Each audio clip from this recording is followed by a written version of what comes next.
నమస్కారం. పంచగ్రహ కూటమి అంటే 5 గ్రహాలు కలవటం ఇది కొత్త కాదండి.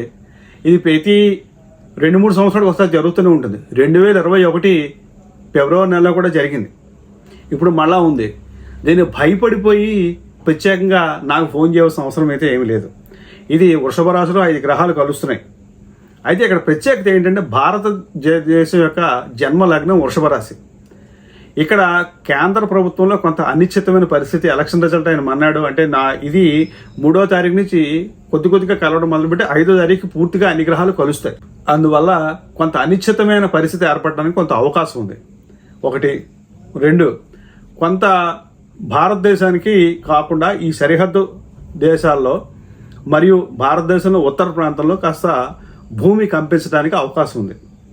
బేసిక్గా షేర్ మార్కెట్లో ట్రేడింగ్ చేసేవాడు అత్యంత జాగ్రత్తగా ఉండాలి. ఎందుకంటే ఇది కొంత షేర్ మార్కెట్ని కిందకి తీసుకువెళ్ళే అంశాల్లో చాలా ఎక్కువగా ఉన్నాయి. బాగా షేర్ మార్కెట్ పట్టడానికి కూడా ఎక్కువ అవకాశం ఉంది. అంటే విపరీతమైన హెచ్చుతగ్గులకి కూడా ఉంది షేర్ మార్కెట్.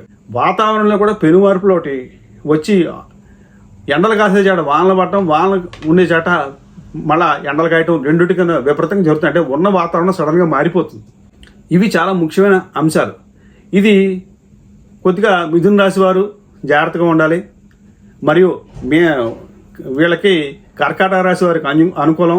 వృశ్చిక రాశి వారికి ఒక బలమైన శత్రువర్గం ఏర్పడుతుంది. మళ్ళీ కుంభరాశి వారికి కూడా అంత అనుకూలం కాదు. ఈ రాశుల వాళ్ళకి ప్రత్యేకమైన పరిహారాలు కావాలంటే నాకు ఫోన్ చేయండి. రాశి పరిహారాలు నేను చెప్తాను.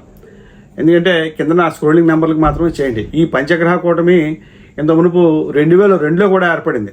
సర్వసాధారణంగా ఈ ఏప్రిల్ మే నెలలో ఎక్కువ గ్రహకూటములు ఏర్పడుతూ ఉంటాయి. అందువల్ల దాని గురించి భయపడిపోయి ఏదో జరిగిపోతుంది అని అనుకుంది కూడా ఏమీ లేదు. కొంత ఏంటంటే అంటువ్యాధులు కూడా ఎక్కువ ప్రబలటానికి అవకాశం ఉంది. అంటువ్యాధులు లాంటివి కొద్దిగా అనారోగ్య సంఘటనలు ఎక్కువ జరగడానికి అవకాశం ఉంది తప్పితే కానీ మళ్ళీ 2021 సంఘటనలు లాంటి పునరావృతం అవుతాయని నేనైతే అనుకోవట్లేదు. మీకు ఇంకా ఏమైనా సందేహాలు ఉంటే నాకు కింద స్క్రోల్ అయిన నెంబర్లు ఫోన్ చేయండి.